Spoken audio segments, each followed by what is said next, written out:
All right, now here's another way we can distinguish between different kinds of speakers. And these words are not necessarily interchangeable, but very often we do use them as interchangeable expressions, but we want to try and be clear. We often talk about speakers, facilitators, and moderators as if they were the same thing. And they're not. But again, please find out what your client actually believes it is that they are hiring you for. A speaker or a keynote speaker normally stands in front of an audience on a stage sharing content, and there should be some engagement. A facilitator and or a moderator often handle kind of training where they are sharing content with the audience, guiding them through something, facilitating them to learn through a workshop of some kind, or moderating a panel.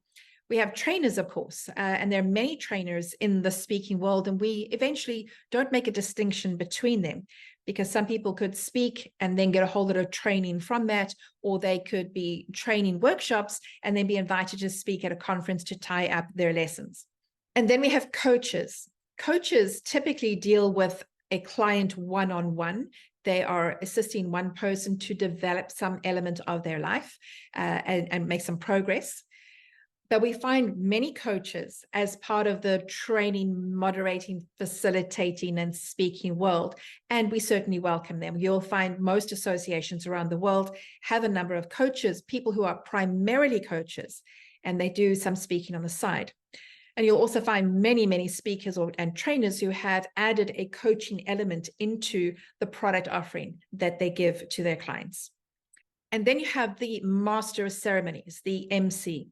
It's really important that you work out for yourself whether you are a good MC or not, because it is a particular skill set to be able to handle, the whole audience, keep the audience engaged, manage all technical things behind the scenes for the client, introduce and position other speakers so that the light shines on them. It's a really nuanced task. Some people do it very, very well. Others do it very poorly. For professional speakers, I think it is a skill set that we should learn, but not necessarily something that we would put at the top of our CV if we are not actually really good at being an MC. I'm going to make one more distinction here about the phrase keynote speaker. Again, just because it's the kind of phrase that people throw around without very often understanding what it means. And you need to be clear about it again so that you can ask the right questions from your client.